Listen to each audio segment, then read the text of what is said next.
Hello and welcome everyone to the Asian Voices Radio podcast, where you will find real Asian American conversations about topics and subjects you were too afraid or embarrassed to ask your Asian parents about. Hi, I'm your host, Sasha Fu. On today's show, we will be going far beyond the bounds of Earth to talk about space and space exploration. Our special guest today is former NASA astronaut, Dr. Leroy Chiao. Dr. Chiao is Chinese American. In his 15 years at NASA, he flew 3 space shuttle missions. On a 4th mission, Chiao served as the commander of the International Space Station. He has the distinction of performing six spacewalks and spending a total of 229 days in space. In 2005, Dr. Chiao left NASA, moving to the private sector, and most recently, he's founded the company known as OneOrbit, which is focused on keynote speaking and corporate training. OneOrbit also presents educational programs for schools. Welcome, Dr. Chiao. This is a first. We've never had an astronaut on our program. Thanks for coming in today. Oh, thank you. Well, it's a pleasure to be here, and please call me Leroy. Okay, we will. First of all, I am always interested in people's origin stories, and I'm intrigued about what goes into the, quote, making of an astronaut. Where were you born and raised, and what were your experiences as a kid? Did you always aspire to be an astronaut? Sure. I was born in Milwaukee, Wisconsin, and when I was very young, we moved to Wichita, Kansas, and then finally moved out to the San Francisco Bay Area when I was 7 years old. My parents were both originally from China in Shandong province, and they both ended up on Taiwan right after the war. They were still very young back then, and they met each other some years later at university, got married, and my older sister was actually born on Taiwan, but by the time I was born, they had both immigrated to the United States. So I grew up in the San Francisco Bay Area, and, I don't know, for whatever reason, flying airplanes and rockets was something that always fascinated me from a young age. What kind of education did you get? I know you said in an earlier phone call that your parents were both engineers. Did that influence your choice of occupations or your studies? And also, since you learned Mandarin, that was another component in terms of your early education. How did that inform your identity as an Asian American? Sure. Yeah, my parents were both chemical engineers. They both studied chemical engineering on Taiwan. My father came out to the United States first for graduate school, and he studied, got his master's degree in chemical engineering. My mother followed him a year later, but back then in the mid 1950s, there was engineering was still very much dominated by males, and so Mm-hmm. she was unable to get into the program. So she actually ended up getting her master's degree in chemistry, and then some years later actually got a doctorate in material science and engineering. So engineering was a big part of my family and my upbringing. I have 2 sisters, one older, one younger. Neither one of them were were affected by the engineering culture and did not go into technical fields, but I very much did. I was interested in how things worked from a very young age, so pursuing a course in engineering was kind of a natural for me. Did you feel, I know that I'm speaking from my own background, that I'm Chinese American, that there is a tremendous pressure from families to be the best, to excel. Did you feel that growing up as well? Well, yes, we grew up definitely in a dual culture family. My parents very much retained the Chinese culture at home, particularly the work ethic and the importance of school and education. And then, of course, we grew up in mainstream American neighborhoods. So at school, very much so, I was, in a very Western culture. I learned, all of the kids, we simultaneously learned English and Mandarin Chinese growing up. So we were always bilingual. But I think we kind of took the best of both worlds from that. How did learning Mandarin at an early age help you? Did you feel at some point that that was kind of a secret power for you? Well, it was kind of funny because it's very much like my own children. They grew up speaking both Mandarin and English too, because we had a Chinese nanny. Even though my now ex-wife is not Asian, she's not Chinese. but they've it's still in there. I can still speak to them in Mandarin. They still understand, and they can pretty much speak back to me. But Wow. I think it helps you a lot. It gives you perspective, especially growing up in the two cultures and coming up, growing up with two languages at a very young age. I think that sets you up to be able to learn other languages as well. And so when I studied Russian as an adult, and because of my preparation for the space station mission, it was still difficult, but it came easier for me than other people who did not grow up bilingual. Yeah, I think that's true for many people who say they've mastered more than one language, and I guess I wish that schools had more of an emphasis on diversifying our language and cultural experiences in that way. I'd like to hear more about what goes into the selection of an astronaut. What are the traits that NASA looks for? I think that all candidates, by the time that they actually apply to NASA, they've all been accomplished technically and otherwise. And so I think what it really comes down to is what your references have to say about you, they think you might be a good candidate. And if you're actually selected to interview, then I think what they're looking for is this a person that I can get along with? Is this a person who can work well in a team? Being a leader when Mhm. it's appropriate, being a follower when it's appropriate.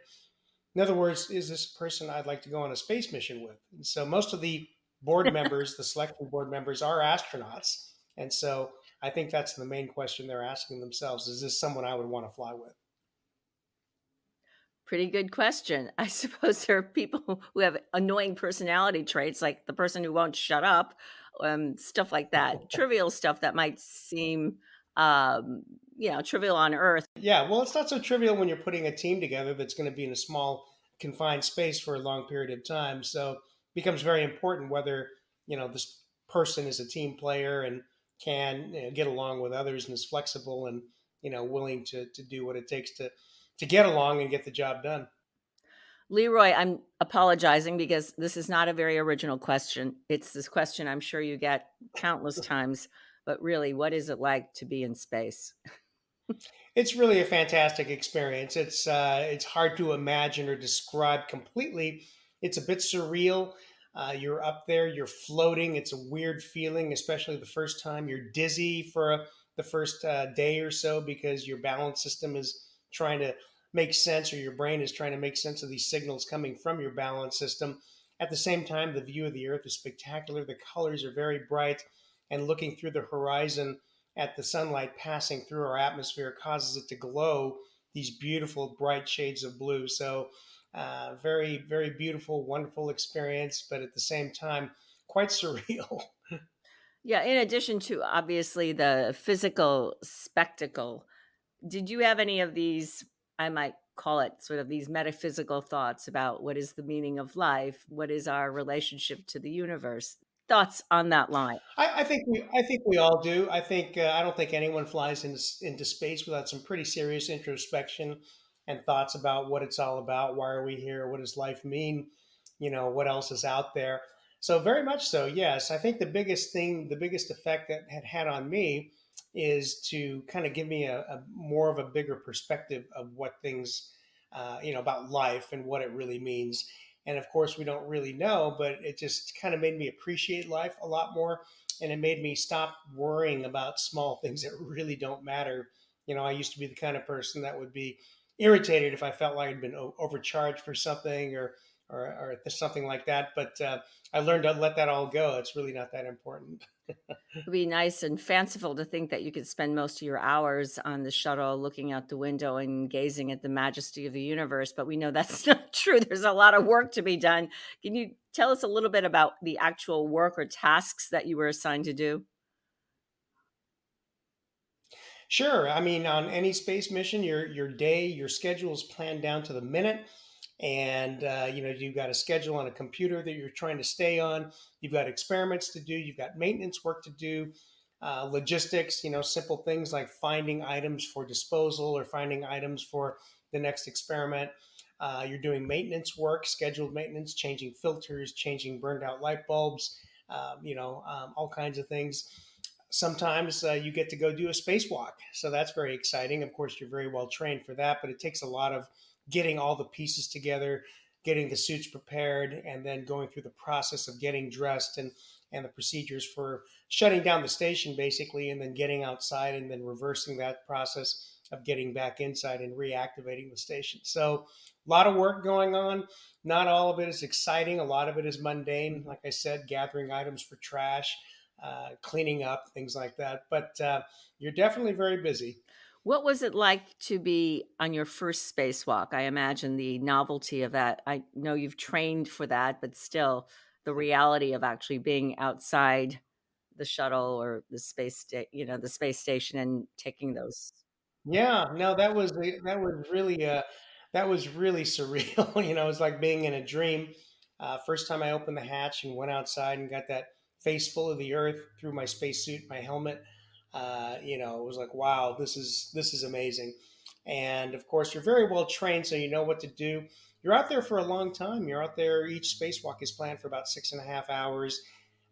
You know, but it's nothing prepares you for that first impression or image of what it's like to be outside, realizing that you're outside in your own personal spacecraft, which really what a spacesuit is. You know, it's got your life control system or life support system, the oxygen, of course.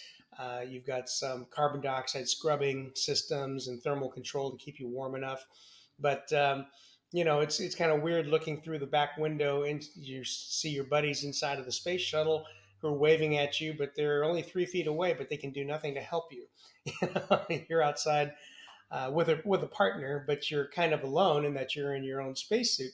But it's a great experience. It's not at all like the movies. It's a very physical experience. You've got to be in good physical condition. You're working against the pressure of the suit every time you move your arms or your fingers. You're working against that pressure, and so you have to be in good physical condition to do the work. Also, it's cumbersome because you've got these big, heavy gloves on. You've got limited visibility in your helmet, but you're expected to use these tools and do the tasks you're supposed to do. And so I'm very proud to have contributed to helping to actually turn wrenches and bolts and build the International Space Station. What an amazing and definitely a singular achievement. Not many people can say that they've done that. Were there any instances where people actually got a little bit freaked out by that and had to go back into the, shuttle? Yeah, in the history of spaceflight, yes, there have been a couple of cases where people were kind of freaked out by the experience. In the early shuttle days, there was a U.S. astronaut who actually, you know, was a little bit freaked out and grabbed on so tightly to the handrails that he actually strained the muscles in his forearm. And eventually everything was okay, but he had, you know, actually injured himself because he was kind of so freaked out about being out there. On the Russian side, at least one instance I know of, there was a cosmonaut who was so freaked out about being outside, he kind of froze and didn't do any of the activities he was supposed to do. And finally was able to get, you know, the other person outside was actually finally able to get him inside the airlock at the end of the spacewalk and repressurize. But he was kind of freaked out during the whole time and really was unable to do the things that he was Mm. supposed to do. So it can happen. It has happened. Very rare, very, very rare, but it has happened on a few cases in occasions. You talked about the need to be in good physical condition in order to actually do some of these Hmm. activities assigned to the spacewalk. How do you maintain your physical conditioning in zero gravity? Well, in zero gravity, we do have exercise devices on board, and it's very important that you use them. You need it just for your health, not just to be in good physical shape for doing spacewalks, but just for your own health. So we have resistance exercise devices, we have cardiovascular devices, we have a treadmill on board. Of course, you have to use rubber bungees to hold yourself down to the track. We have exercise bikes. We have resistance exercise devices that allow you to mimic weightlifting, and that help keep your bones and your muscles in shape. And we exercise 2 hours a day when we're on the station because it's so important to keep that exercise going for your short, you know, middle and long term health. I want to ask you about your experience as the commander of the International Space Mhm. Station, obviously working with people, crew members from other Right. countries. In some ways, it's a large social experiment, right? Can everybody get Sure. along? Can you bridge cultural differences? What was that like? It's not as difficult as you think because by the time a crew flies together, we've spent a lot of time together and there was some thought into putting that crew together.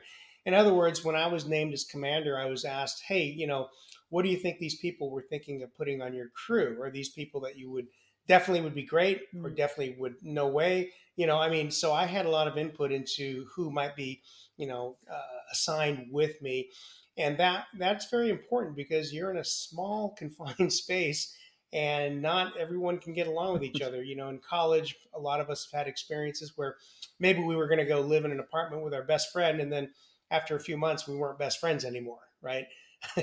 Just because you're buddies with someone doesn't mean you can live in a confined space together. So the part of the whole training program is to allow everyone to kind of get to know each other on all sides, and then it's easier to figure out who gets along and who can work well together. So you were on this International Space Station for about 6 months. How many people were on that mission with you, and, um, did you feel like it was a productive mission? Yeah, for the long haul, it was just two of us, just myself and a Russian cosmonaut. Actually, his family background was from Uzbekistan, so he's actually Central Asian, Salashan Sharipov. During the handovers, when we had crew exchanges, of course, then we had five people on board. But for the long haul, it was just the two of us. And I call Salajan the brother I never had. And a little piece of trivia, he and I actually comprised the first all Asian heritage crew in space. So that was kind of cool. Very cool, very cool. I was gonna ask you a little bit about that. What is your aviator call sign, Leroy? So on the station, I informally adopted the call sign of Sangdong, which is the province where both of my parents were originally from. At NASA didn't believe in having individual call signs for crews, and so it was an unofficial call sign. NASA wanted everyone to call it, International Space Station. The Russian tradition, on the other hand, is the commander gets to pick the call sign, and so I picked it for my crew. But the, selection of Sandong was an acknowledgement or a tip of your hat to your parents' heritage, right? Yes, absolutely, yeah, right. And I thought it was interesting that I read that you took certain articles with you into space that were also a nod to your Asian roots. Can you tell us about that? Sure. On my first mission, I wanted to take things from places where there were, large population of Chinese heritage people, and so I asked China, Taiwan, and Hong Kong to if they wanted to send me some kind of artifact that I would get approved from NASA and fly them aboard my first mission. And so China sent me a small Chinese flag. Hong Kong sent me a nice porcelain. I forget what the flower is called now, but it used to be the symbol of Hong Kong and a few other items. And then the State Department, the U.S. State Department, wouldn't let me bring anything officially from Taiwan because they said they didn't want to upset China. And so, actually, Sure. the local coordination center actually did give me a small Confucian scroll that I flew informally in my own personal item, locker to commemorate the people of Taiwan. And so I was able to accomplish that, although unofficially for Taiwan. I'm going to betray my ignorance here. So you referred to the Russian crew members in some of the missions. Have there been representatives from China as well, right? Not aboard the International Space Station, so only Chinese Americans like me. And the Chinese have their own space program. They now have their own space station that they're beginning to operate, and so it's a completely separate program. Which brings me to my next question. When we were growing, well, back in the day, I don't want to reveal exactly how old I am, but at some point there was a lot of talk about the space race.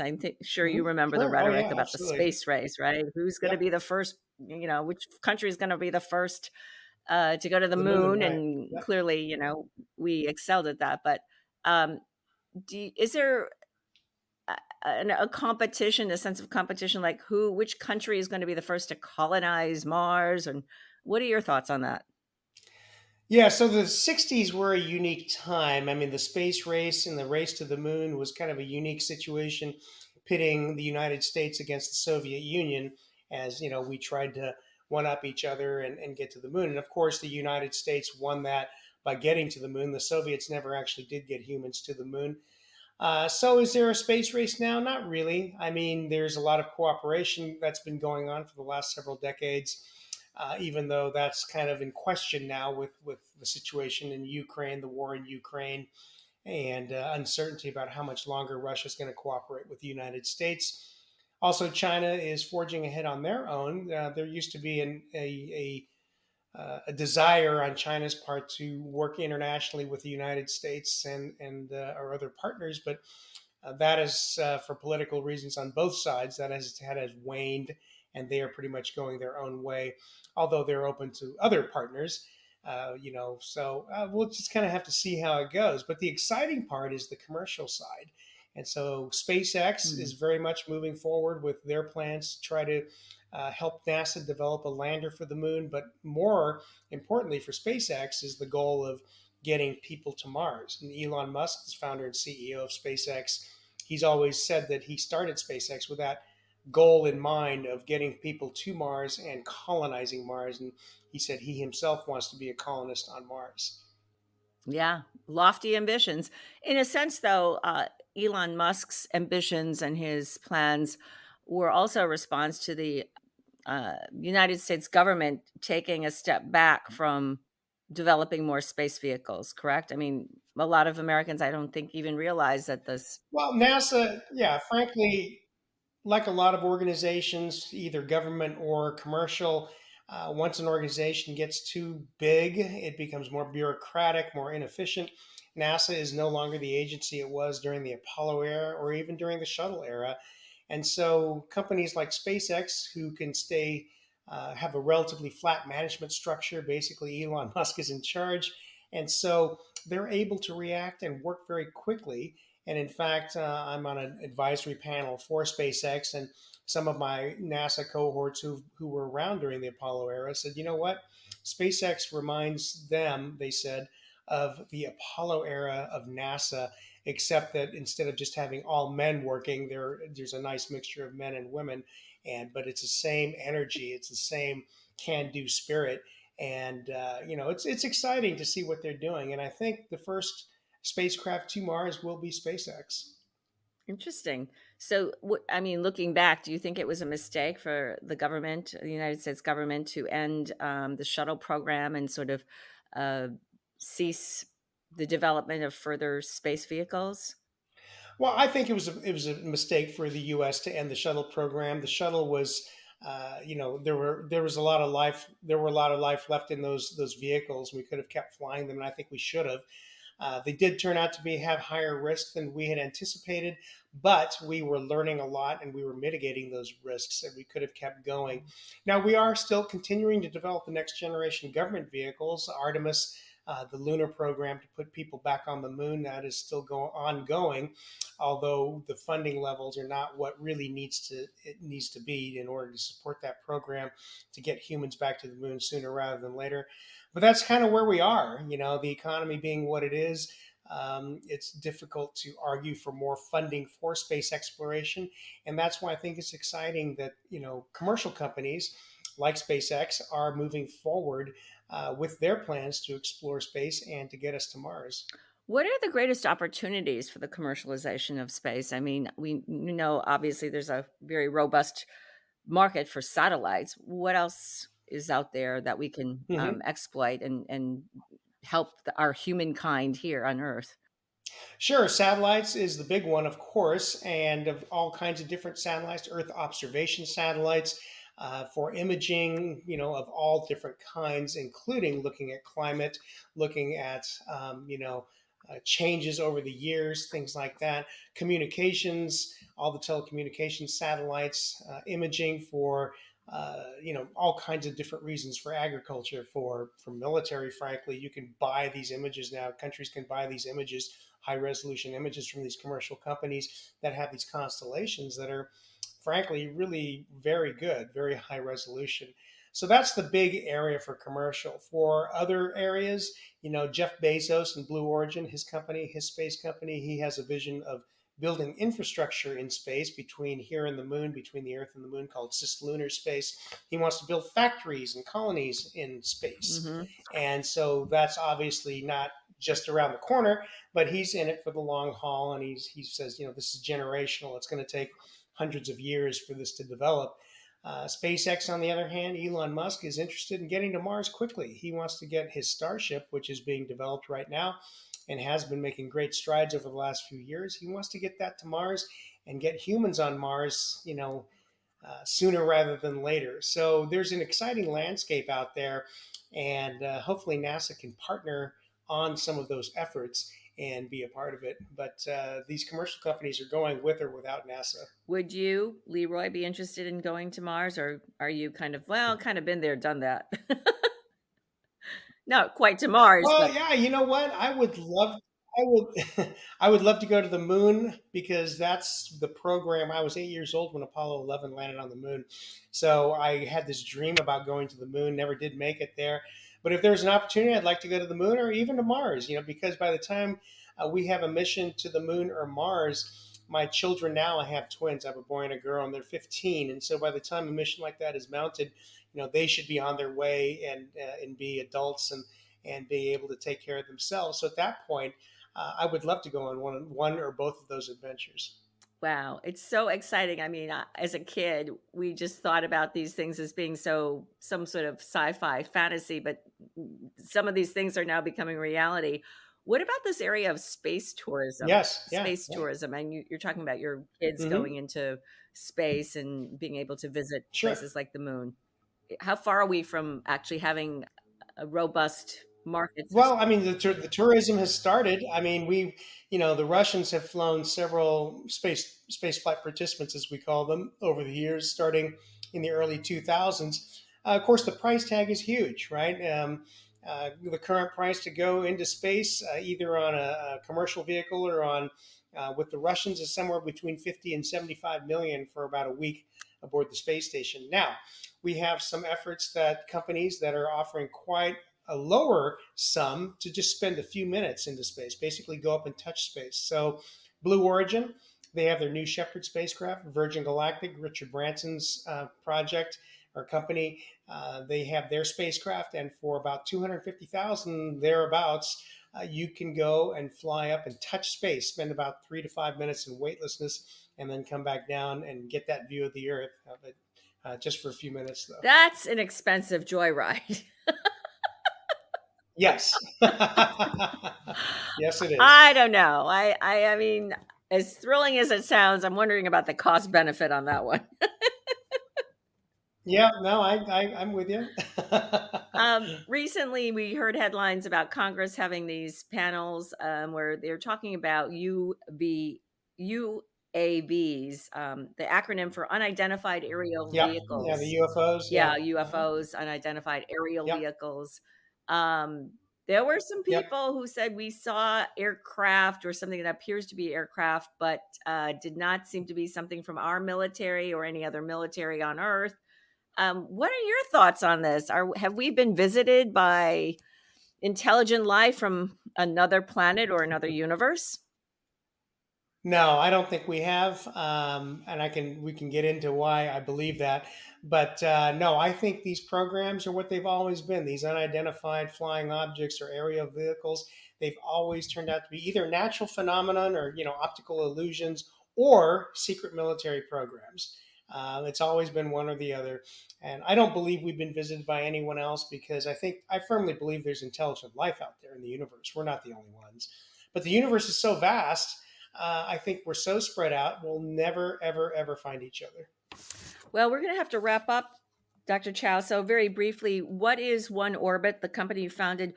Very briefly, what are you involved in with your new company? What are the missions? Sure. Yeah. OneOrbit is a company started about 7 years ago with a professional educator as a business partner, and we specialize in corporate events, keynotes, workshops, things like that. And our other side is the sponsored education side, where we send astronauts out to these STEM camps, or a company will hire us to not only do a corporate event, but to come in and visit the local schools is like a good neighbor. And it's good for the companies because then they hopefully will get a more motivated and educated workforce that wants to go out and achieve things. So we've been doing that for a number of years. Of course, we went a little bit on hold during the pandemic, but it's all opening back up. So we're excited to get back out there and get at it. Motivation and education, two things that are always in fashion. Thanks so much for that and for your words of wisdom. As I would say, your down to earth wisdom from a former NASA astronaut. Thank you so much, Dr. Chiao. I want to thank you for joining us, and to learn My more. pleasure. Thank you. To learn more about you, your company, and your endeavors. How do you have a website you'd like to tell our listeners about? Absolutely. So my company website is oneorbitcdr.com. And my personal website is my first and last name.com, LeroyChiao. So, yes, please come and visit our websites, or if you Google me, you should be able to find both. Yeah, we look forward to all kinds of opportunities, and thank you for the opportunity today. Thanks for joining us. So we're wrapping up here. If you have any suggestions for future topics for Asian Voices, we'd love to hear from you. Also, be sure to subscribe as well as follow us on Facebook, Twitter, and Instagram. Until next week, I'm Sasha Fu, and I want to thank you all for listening. Please join us next week for another exciting and thought-provoking Asian Voices radio show. Until then, take care, everyone.